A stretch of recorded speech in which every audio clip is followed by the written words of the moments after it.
Dark Desires, The Reincarnation of Batman, Chapter 1, Laugh No More.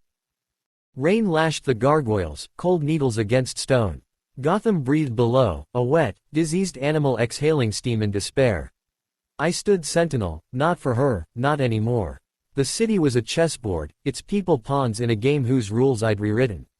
The old Bruce. He'd see a puzzle to solve, a wound to cauterize. This me. I saw potential. Unclaimed territory. Mine. The Joker's laughter echoed in the memory palace of my mind. Not the real thing, not yet. Tonight, the real thing would be silenced. Permanently. He'd played his chaotic games long enough, a rabid dog biting the hand that foolishly petted it. The old Batman tolerated it, saw some twisted reflection, a necessary evil. Reincarnation clarifies. He was noise. Unproductive, destructive noise. And I craved harmony. My harmony. Old me would have let him live, the thought crystallized, cold and sharp as the North metal in my belt. Danced the endless waltz, bleeding for a city that would never heal. This me. I have better games to play. More rewarding acquisitions to make. Asterisk. He was holed up in the abandoned Ace Chemicals plant. Predictable. Sentimental fool. The place where he was born, he'd crow. Tonight, he'd die there. Security was a joke, pressure plates keyed to his erratic gait, laughing gas canisters rigged to tripwires only he'd find funny. Child's play. I moved through the shadows like ink spilled in darkness, bypassing, disabling, a ghost he wouldn't sense until it was far too late. He stood silhouetted against the towering, cracked vats, bathed in the sickly green glow of residual chemicals. He was monologuing to an audience of peeling paint and rust, waving a playing card, the Joker, naturally. And the Bat. Oh, the Bat. He'll come skulking, all broody and righteous. The punchline is coming, my silent audience. The greatest gag of all. When he realizes he can't save them. My voice cut through his cackle, amplified and distorted by the cowl's modulator, echoing in the vast, dripping chamber. It wasn't a roar. It was a statement. Final. He spun, wide grin faltering for a microsecond before stretching impossibly wider. Batsy. Right on cue. Knew you couldn't resist the grand finale. What'll it be tonight? Fisticuffs. Philosophy. Or perhaps, he leered, a little dance. He lunged, a whirlwind of purple and green, a razor-edged playing card slicing towards my throat. The fight was brutal, cinematic, a clash of opposing forces. He fought with manic glee, unpredictability his shield. I fought with cold, relentless precision. Every dodge was calculated, every block a setup.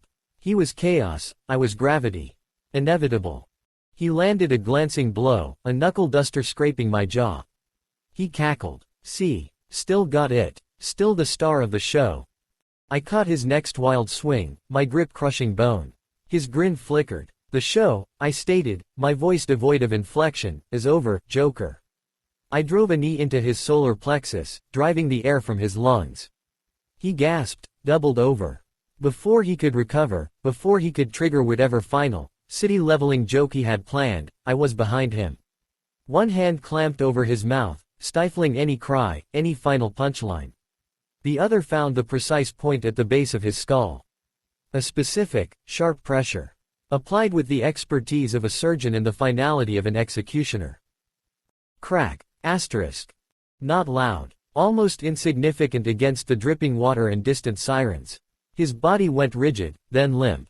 The manic energy bled out instantly, leaving only dead weight in my arms. I lowered him silently to the grimy floor. No last words. No dramatic gasp. Just silence. The grating, incessant laugh was gone. Gotham wouldn't miss it. I wouldn't. I made it clean. Untraceable. A stroke, a pre-existing condition exacerbated by his own toxic lifestyle. Gordon might suspect, but without proof. Without a body screaming, Batman. He'd file it under, Gotham weird, and move on. The League. They'd be relieved. Another monster down. They wouldn't look deeper. Not at their indispensable Dark Knight. Now, the real work begins. Asterisk. Harley Quinn found him. Of course she did, drawn like a moth to the fading ember of his madness. Her scream, when she stumbled into that chamber, wasn't the usual cartoonish shriek. It was raw, guttural, the sound of a planet cracking open. She collapsed beside his body, cradling his painted face, whispering pleas that turned into ragged sobs. Puddin'. No, no, no. Wake up. It's a joke, right? A bad joke. Tell me it's a joke. I watched from the high gantries, a shadow among shadows. Her grief was fascinating. A tempest of emotion, uncontrolled, directionless. Pure potential energy. The old Bruce might have felt pity, offered awkward comfort, delivered her to Arkham. That Bruce was dead. I descended silently, landing a few feet away on the catwalk. She whirled, eyes wild, mascara rivers down her cheeks, a hyena's snarl twisting her lips. You. She launched herself at me, a whirlwind of grief and fury, fists flailing. You did this. You killed him. You monster. I didn't dodge. I absorbed the blows, letting her expend that initial, blinding rage. Her fists thudded against the armored plating of my chest. Ineffective. Exhausting. When her swings slowed, choked by sobs, I caught her wrists. Not harshly. Firmly. Containing the storm. Look at me, Harley, I commanded, my voice low, cutting through her hysteria. She tried to wrench free, spitting curses. Look at me. Her wild, tear-filled eyes finally locked onto the white lenses of the cowl. The raw pain there was staggering. But beneath it, relief. A terrifying, unacknowledged freedom. He's gone, I stated, the words hanging heavy in the chemical-tainted air. The clown, the joke, the madness that used you. That made you his prop. She flinched. He loved me. We were stars. I cut her off, my voice dropping to a near whisper, intimate in the vast emptiness. You were the star, Harleen Quinzel. Brilliant. Unpredictable. A force of nature. He stole your spotlight. Dimmed your light to make his own cheap laughter seem brighter. Her struggles ceased. She stared, trembling, the truth of it hitting her like a physical blow. The years of degradation, the abuse disguised as devotion, the constant need to be his Harley. It crashed over her. Her knees buckled. I held her up, not tenderly, but with purpose. He made you less, I pressed, my voice a dark caress. Broken. Dependent. Look at what you are now. Pure feeling. Pure potential. Untethered. She shuddered, a fresh wave of sobs racking her frame, but this time mixed with confusion. And a terrifying spark of something else. Adrenaline. Recognition. I don't. What do I do? You stop being his Harley, I said, releasing her wrists but holding her gaze, pinning her with the intensity of my conviction. You become Harley. Whatever that means. Unleashed. Unapologetic. And you do it with purpose. I gestured vaguely towards the city beyond the broken windows. This cesspool is full of those who deserve your chaos. Directed. Focused. Yours. The spark ignited. Grief warred with a dawning, ferocious hunger in her eyes.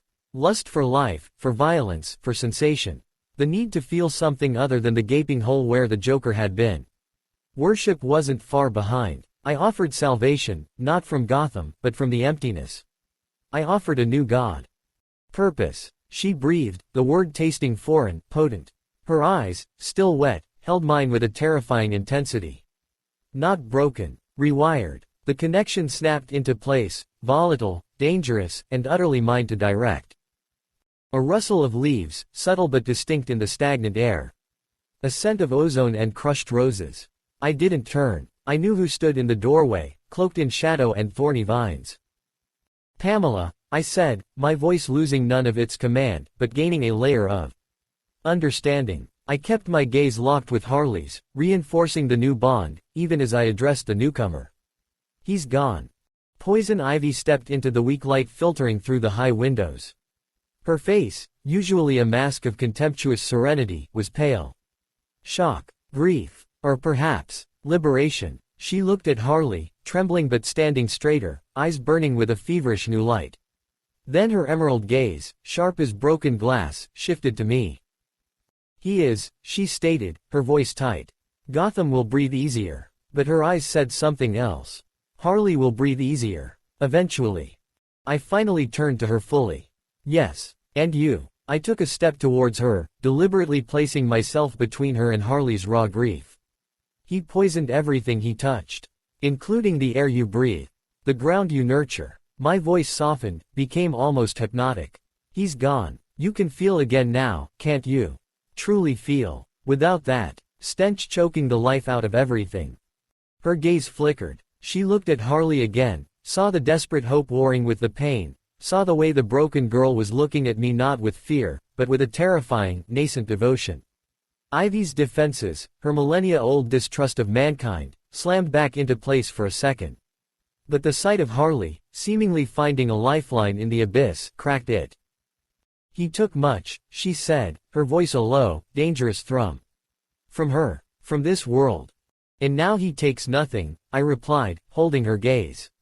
The world is open, your world. Feel it, Pamela. Reclaim it. Her eyes, deep as poisoned forests, searched mine. Not for the hero, not for the guardian. She saw the killer, the manipulator, the one who had removed a blight with ruthless efficiency. And in that ruthless efficiency, in the power that could silence the Joker and redirect Harley's hurricane force, she saw something else, something ancient, primal, a force of nature as undeniable as her own. Not a man, a god of the night, standing amidst the ruins of the old order, offering a new, verdant, dangerous dawn. A single, perfect leaf unfurled from a vine near her hand, glowing faintly in the gloom. She didn't smile, but the rigid tension in her shoulders eased, fractionally. Her gaze lingered on me, a silent acknowledgement passing between us. The game had changed, the players were shifting, and she was intrigued. Below us, Harley sniffled, wiping her face with a gloved hand, smearing the tears and makeup. She looked from Ivy to me, a fragile, dangerous hope blooming amidst the wreckage of her old life. The web was spinning, the first threads were taut. I looked down at the broken clown at our feet, then back up at the two powerful, damaged women now looking to me for something, direction, purpose, salvation of a different kind. Gotham was never mine to save, I thought, the rain drumming a relentless rhythm on the roof far above. It was a cage, a distraction. Now, I know my purpose. Asterisk. I turned, my cape swirling like liquid shadow. Come, I said, the command gentle but absolute. This place reeks of the past. It's time for something new. Harley scrambled to follow, a step behind my left shoulder, her eyes wide, drinking in my silhouette.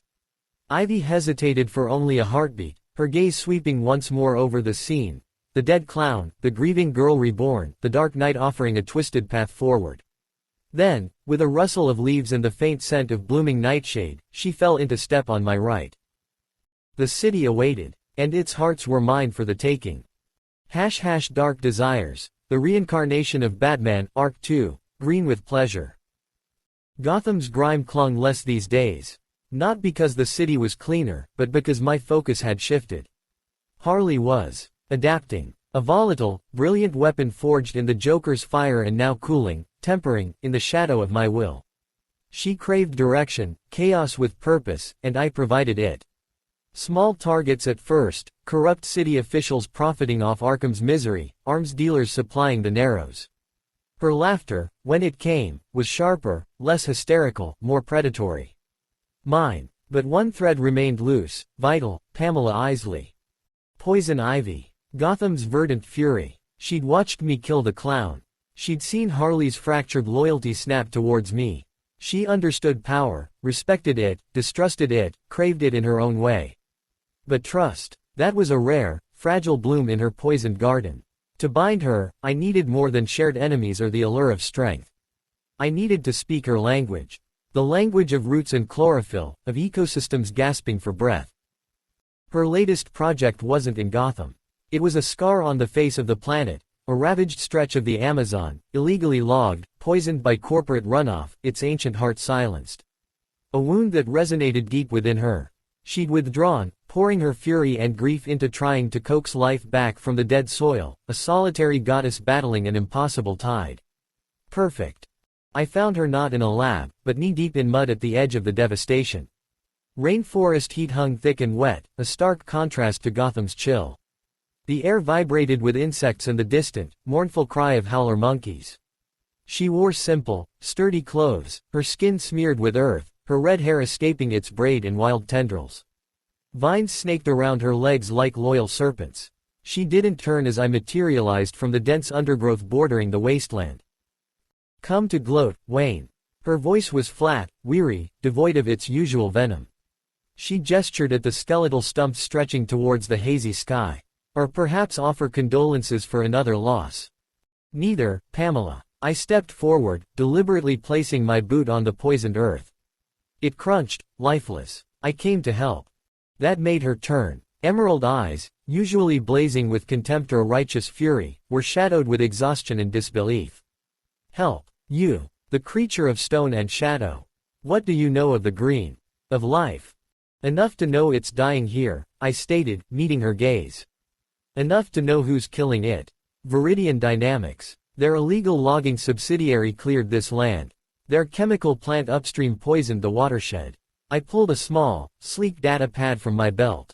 Financial trails. Shell companies. Names of the board members personally profiting. Locations of their hidden dumping sites. Security protocols for their main facility. I offered it to her. She stared at it like it was a viper. Why? The single word held a universe of suspicion. Because their poison chokes the world, I said simply. Because their greed is uglier than any clown's madness. Because, I paused, letting my gaze sweep over the desolation, then back to her, holding hers with an intensity that wasn't a challenge, but an acknowledgement. Because you shouldn't have to fight this war alone. Her fingers twitched. Distrust warred with desperate need. The data was power. Real power. The kind that could hurt her enemies. This doesn't make us allies, Batman. I'm not asking for alliance, I replied, my voice low, resonating in the humid air. I'm offering resources. Consider it an investment in the planet, in balance. Slowly, cautiously, she took the pad. Her vines, sensing her shifting focus, retracted slightly. She scrolled through the data, her eyes widening fractionally with each damning piece of evidence. This is precise, actionable. It is. And you just give it to me. I give it to the green, I corrected softly. Through you. She looked up, her eyes searching mine again, this time not just for deception, but for understanding. Did I see? Did I comprehend the sacredness of what was lost? I held her gaze, letting the silence speak. The old Batman might have lectured about justice. This me understood value. The incalculable value of a living world. And the incalculable value of binding poison ivy to my cause. She nodded, once, sharp. I'll use it. I know. Help took many forms. It wasn't just data. When Viridian's private security forces, armed to the teeth with experimental eco-suppressants, moved to crush the nascent life Ivy was painstakingly coaxing back, I was there. Not as the shadow, but as a force of nature myself. I moved through the jungle night, a silent predator eliminating theirs. Traps were sprung on the mercenaries. Communications jammed. Vehicles disabled. They never saw me. They only felt the terror of the dark closing in, the sense of the forest itself turning against them. Ivy watched from the canopy, her connection to the plant life giving her a panoramic view. She saw me dismantle a 5-man patrol without drawing a blade, using the environment, their own gear, fear. Saw me drag the unconscious leader to a clearing, leaving him trust in vines for the local authorities well paid and briefed by Lucius to find with the damning data planted on him. Later, near a small, miraculously clear stream she'd managed to revive, I stood still as she approached. Her vines, curious now, not defensive, crept towards me. One brushed against my armored boot. Another, bolder, snaked up my calf, exploring the unfamiliar texture. You move like the forest, she murmured, her voice holding a new note. Not warmth, exactly, but assessment, respect.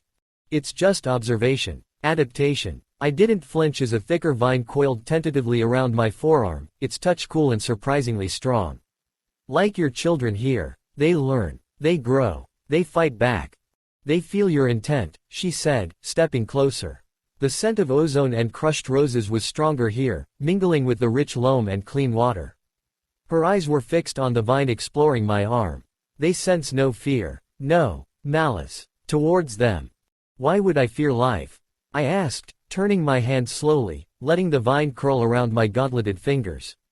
Or malice it. It's the poisoners, the cutters, the burners who deserve fear. And malice. A faint, almost imperceptible tremor ran through the vine in my grasp. Ivy's breath hitched. She hadn't directed it. The plant was reacting. To me. To the absence of threat, to the resonance of a will that understood survival, dominance, the right to exist. You're not afraid of me, she stated, her gaze lifting from the vine to my cowl. The white lenses met her emerald stare. You've never been the scary one, Ivy, I said, my voice dropping to a low hum that vibrated in the small clearing. Not to me. The terrifying ones are those who can't see the beauty they destroy. The ones who don't feel the death they cause. I lifted my hand, the vine still loosely coiled, presenting it almost like an offering between us. You feel everything. Deeply. That's not scary. That's rare. Powerful. Her lips parted slightly. The constant tension in her frame, the defensive wall of thorns she carried, softened. Just a fraction. The vine tightened almost affectionately around my wrist before slipping away. Harley arrived like a phosphorescent grenade. Red. Bats. Miss me. She cartwheeled into the clearing, splashing into the stream, shattering the intense quiet. She was vibrant, buzzing with the energy I'd channeled. Her eyes darted between Ivy and me, instantly noting the proximity, the charged silence, the lingering vine. Ooh, she drawled, a wide, knowing grin splitting her face. Am I interrupting something? Some kinda plant inspection? She waggled her eyebrows. Ivy flushed, a rare sight, and took a half step back. Harley, don't be absurd. We were strategizing. Looked like some real deep strategy going on. Harley bounced over, dripping water, and threw an arm around Ivy's stiff shoulders. Come on, Red, loosen up. Batsy here ain't so bad once you get past the whole broody vengeance thing. She shot me a wink. He's got layers. Like an onion. Or a really fancy cake. Mostly dark chocolate, though. She leaned conspiratorially towards Ivy, though her voice carried. He gets us, you know. Doesn't try to fix us. Just points us at the fun stuff. Ivy looked from Harley's genuine, manic affection to me. Seeing Harley not just surviving, but thriving, under my influence was the most potent argument I could offer. The distrust in Ivy's eyes warred with a dawning, dangerous curiosity. Harley, sensing the crack, pushed. Seriously, Pammy, look at him. She gestured dramatically at me. Standing there all capable and mysterious. And hey, she nudged Ivy playfully. He helped your trees. That's gotta be worth something. Her grin turned positively wicked. Maybe a little thank you. Jungle style. Harley. Ivy hissed, mortified, but there was no real anger. The seed was planted. Later, under a canopy of stars unseen in Gotham, the air thick with the scent of night-blooming orchids and damp earth, it happened. Harley, emboldened by jungle rum and the sheer, heady freedom of the place, pulled Ivy towards me near the revived stream. Ivy resisted, a token protest, her eyes wide, reflecting the moonlight and a turmoil of conflicting emotions, lingering distrust, burgeoning fascination, the undeniable pull of Harley's affection, and the raw, untamed energy of the place. Don't be a scaredy cat, Red. Harley laughed, pressing closer. Live a little, or a lot. She reached out and grabbed my armored forearm, pulling me towards them. The contact sparked it. Chemistry, volatile and undeniable. Not toxins, not mind control. The heat of Harley's reckless joy, the cool intensity of Ivy's power, and my own dark, focused will collided. Harley pressed her lips to Ivy's, fierce and claiming.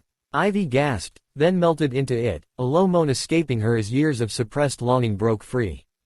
As they kissed, lost in each other, Ivy's hand, seemingly of its own volition, reached back and found mine. Her fingers, strong and surprisingly cool, tangled with the leather of my glove. I didn't pull away. I stepped into the orbit of their passion, my free hand coming to rest on Harley's hip, anchoring the whirlwind. My other hand tightened gently around Ivy's. She didn't resist. Her eyes met mine over Harley's shoulder, emerald depths swirling with confusion, surrender, and a heat that mirrored the jungle night. Her vines stirred, not threatening, but encircling us loosely, a living curtain beneath the stars. Passion erupted, a tangle of limbs, lips, and whispered gasps. A fusion of chaos, nature, and dark intent. After, lying on a bed of impossibly soft moss that hadn't been there moments before, Harley snored softly between us, a satisfied smile on her face. Ivy lay on her side, facing me, tracing a pattern on my chest plate with a fingertip. The silence was profound, filled only by the jungle's night song and Harley's breathing. He called you a god, she whispered, her voice barely audible. The clown. In his ramblings, he feared you, hated you, but he knew. She lifted her gaze to mine. The suspicion was still there, a bedrock, but layered now with something deeper. Awe, connection. Who are you, Bruce Wayne? Not the man in the papers. Not the hero. You feel ancient, like stone beneath the forest floor. Unmovable. This was the moment, the calculated risk, the truth, a sliver of it, offered as the ultimate bond. I turned my head, the cowl scraping softly against the moss. I died, Pamela, I said, my voice low, stripped bare of the modulator's distortion for the first time in her presence. Just Bruce. Just truth. On a mission. Broken bones, darkness. Then, light. And I came back. Not the same. Older. Clearer. Seeing the world not as it pretends to be, but as it is. A garden choked with weeds. And I am the gardener now. Her breath caught. Her tracing finger stilled. She stared, her eyes searching the pale sliver of my jaw visible below the cowl line. Reincarnation. A soul returned. It wasn't science. It was myth. Magic. Something her connection to the green, to the deep, ancient pulse of life, could feel, even if her rational mind rebelled. You came back, she breathed. Not a question. An acceptance. To tend the garden, I affirmed. To remove the blight. To cultivate what matters. My gaze encompassed her, Harley, the vibrant life humming around us. She was silent for a long moment. Then, slowly, deliberately, she lifted her hand from my chest and placed it over my heart. Not on the armor. On the Kevlar-reinforced fabric where the beat thudded, steady and strong. A connection deeper than skin. The green whispers secrets, she murmured. Life, death, cycles. It believes you. Her emerald eyes held mine, fierce and protective. Your secret. It's safe with me. With the green. She paused, the intensity deepening. Because I'm part of it now. Part of this. She didn't define this. She didn't need to. The bond was forged, in shared purpose, in unleashed passion, in a secret that tied her fate to mine more irrevocably than any vine. She settled back down, her body curving towards mine, her hand remaining over my heart, a silent vow whispered in the language of roots and rebirth. Above us, the stars wheeled. Gotham felt a world away. The Amazon breathed a little easier. And in the heart of the jungle, Poison Ivy became not just an ally, but a keeper of my darkest truth, bound to me by the very force of life she embodied. The garden was taking shape. And its most dangerous flower was now firmly rooted in my soil. Arc 3, Masks and Capes. Gotham glittered below Wayne Tower, a diseased jewel reflecting the cold light of a billion screens. From the penthouse balcony, I surveyed my domain. Harley and Ivy were a tangle of limbs and murmured secrets on the ridiculously expensive divan inside, basking in the afterglow of redirected aggression. A LexCorp subsidiary specializing in illegal deforestation had learned the hard way that Poison Ivy's wrath, backed by Wayne Enterprises' discreet logistical support and Harley's gleeful chaos, was a force of nature. The public saw Batman thwarting eco-terrorism, a clever narrative spin by Lucius. The League saw a necessary, if brutal, intervention. They saw their power amplified, their desires indulged. Mine. But two stars remained frustratingly out of reach, their orbits perturbed by my changed gravity, Barbara Gordon and Kara Zor-El. Batgirl and Supergirl. Light to my shadow. Their suspicion was a low, persistent hum beneath Gotham's usual cacophony. Barbara, with her razor intellect and access to the GCPD's whispers. Kara, with senses that could dissect a lie from low orbit. They sensed the fracture in the dark night, the cold calculation replacing the grim determination. The optics were flawless, rescues executed with brutal efficiency, criminals delivered broken but breathing, mostly Gotham's statistical terror index dipping. Yet, their eyes held questions. Time to provide answers. My answers. The first move was Barbara. Predictably, she didn't wait for an invitation. She found me on the clock tower roof, her silhouette sharp against the neon sprawl. No Batgirl suit tonight, just Barbara Gordon, bundled in a dark coat, her gaze analytical, dissecting. You're different, she stated, no preamble. The wind whipped strands of red hair across her face. Colder, faster, less restrained. The Joker's death wasn't clean. Wasn't you. I turned slowly, the cowl amplifying the low rumble of my voice. Clean is subjective, Barbara. Gotham is breathing easier. Isn't that the point? Is it? She stepped closer, her eyes searching the impassive white lenses. Or is it just quieter for your games? You used to believe in redemption. In the system. Now, you deliver broken men, not chances. Her voice hardened. And Harley Quinn, Poison Ivy. They're not in Arkham. They're orbiting you. What game are you playing, Bruce? I let the silence stretch, the city's heartbeat thrumming beneath us. The game changed, I finally said, my voice dropping, losing some of the modulator's edge, becoming more Bruce. Intimate. The old rules got people killed. Got me killed. I saw the slight flinch at that. Her father had told her the official story, a near-fatal mission, extensive recovery. You'd be surprised what a man can become after dying once, Barbara. The clarity it brings. The compromises it justifies. Her breath hitched. The raw admission, the hint of vulnerability wrapped in steel, disarmed her analytical approach. Clarity. Is that what you call using Harley and Ivy? They're dangerous. So is Gotham, I countered, taking a step towards her. So are the forces that would see it burn. They serve a purpose. A directed purpose. Just like you. Like your father. I gestured towards the city. The system is rotten, Barbara. You know it. I tried fixing it from within. Now, I met her gaze, projecting absolute conviction. I fix it by any means necessary. Even if it means getting my hands dirty with the tools others fear to wield. Even if it means becoming something darker. I let the implication hang, something you find disturbingly compelling.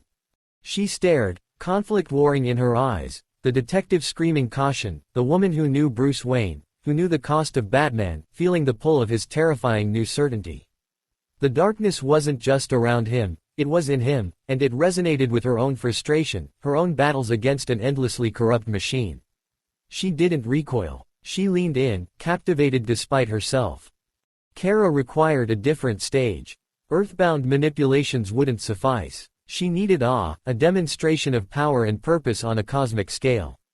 My satellites picked up the distress signal near the Vegas system, a Kryptonian cruiser, hijacked by Red Sun smugglers, its crew held hostage, its engines primed to scatter destabilized Red Sun radiation across 3 inhabited systems. A job for Superman, or Supergirl. I was waiting in the frigid silence of the derelict freighter they used as a base when she ripped through the hull like tissue paper. Sunlight incarnate, fury radiating from her in palpable waves.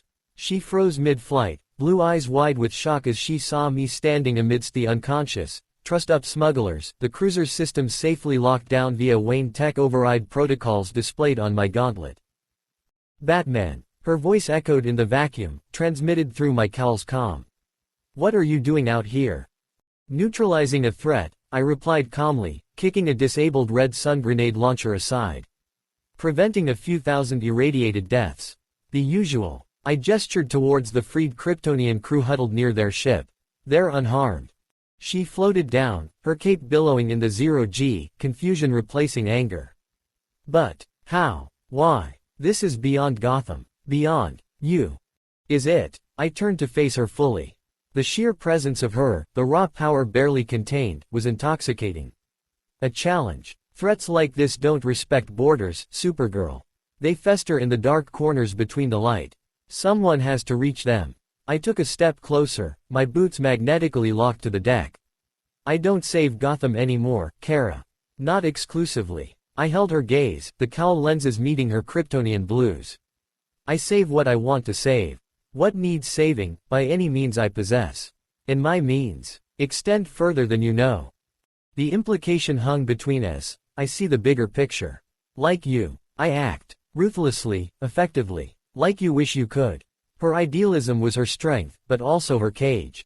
Seeing Batman, the grounded vigilante, operating with such cold, effective precision on her scale. It challenged her, intrigued her, the man who defied limits. You could have called the League, she said, but the protest lacked conviction. She saw the efficiency, the lack of collateral damage, the results. And waited. I countered, my voice dropping, almost intimate despite the cosmic backdrop. While they debated jurisdiction, while lives hung in the balance, I gestured at the subdued smugglers. Sometimes, Kara, the light needs the dark to reach the places it cannot. To do what it won't. She hovered, silent, contemplating the dark night standing amidst interstellar criminals. His presence as undeniable as a black hole. Not just a protector of a city, but a player on a galactic board. A dangerous, effective player whose resolve mirrored her own, yet was unburdened by the same constraints. The respect in her eyes was new, laced with a dangerous curiosity. The trap was set. The bait, Bruce Wayne's private penthouse, a sanctum of glass and shadow high above Gotham. The lure, separate, urgent, encrypted messages, to Barbara, a fragment of data linking a high-ranking city official to the very Red Sun smugglers. To Kara, a distorted signal suggesting a residual, dangerous energy signature from the smuggler's freighter required her unique touch. Barbara arrived first, driven by the detective's imperative. She found not Bruce Wayne, but Batman, cowled, standing by the floor-to-ceiling windows, the city a tapestry of light below. Before she could speak, Kara descended onto the balcony, phasing through the glass, her expression shifting from focused concern to surprise seeing Barbara. "Batgirl, what are you?" "Supergirl, did you get a signal too?" They looked at each other, then at me, the pieces clicking with horrifying, exhilarating speed. Manipulated. They'd been played. Fury sparked in Barbara's eyes. Kara's posture shifted, defensive, wary. "Bruce," Barbara hissed, her hand instinctively moving towards a concealed weapon. "What is this?" "A conversation," I said, turning slowly. I deactivated the cowl's voice modulator. "Just Bruce. Just calm certainty. Long overdue. You both see the change. You question it. You fear it." I took a step towards them. "But you also feel it. The necessity. The power. The attraction of the inevitable." "Attraction." Kara scoffed, but it lacked heat.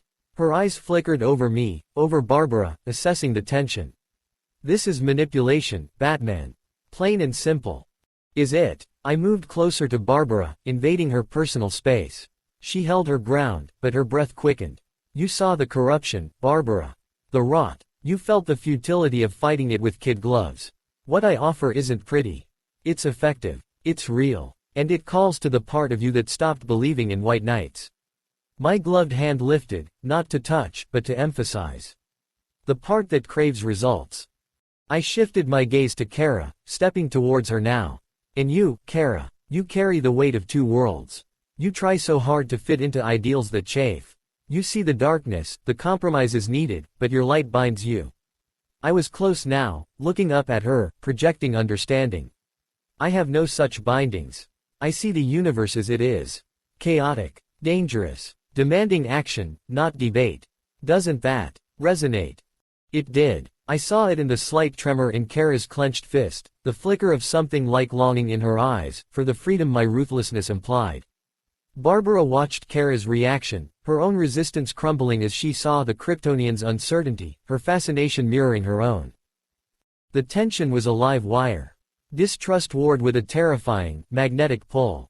The intellect and the power, both caught in the gravity well of my transformed will. Then, the elevator pinged. Harley bounded out, followed by the serene glide of Ivy. "Oops. Party started without us," Harley chirped, taking in the scene, the two heroes, frozen in confrontation with me. Ivy simply smiled, a slow, knowing curve of her lips, her vines subtly thickening around her wrists.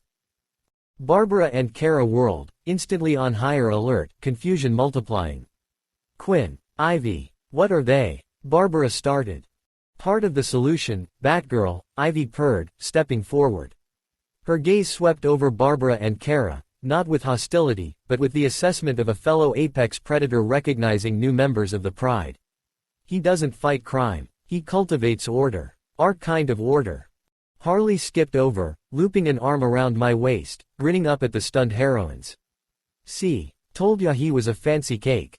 Lots of layers. Mostly dark, yeah, but oh so tasty." She winked at Kara. "Bet you Kryptonians like intense flavors, huh?" The sight was jarring. Harley, the chaotic villainess, clinging possessively to Batman. Ivy, the eco-terrorist, radiating calm approval. And Batman, the bedrock, allowing it. Embracing it. Barbara stared, her analytical mind trying and failing to categorize this tableau. The raw, unvarnished truth of my world. Kara looked from Harley to Ivy to me, her initial outrage morphing into bewildered fascination. The lines between hero and villain, savior and manipulator, blurred into irrelevance. The moment hung, charged with disbelief, burgeoning understanding, and an undeniable, illicit thrill. The carefully constructed walls around Barbara's pragmatism and Kara's idealism cracked under the weight of the offered alternative: power without restraint, belonging without judgment, purpose without compromise. I didn't command. I simply opened my arms, a silent invitation to the darkness.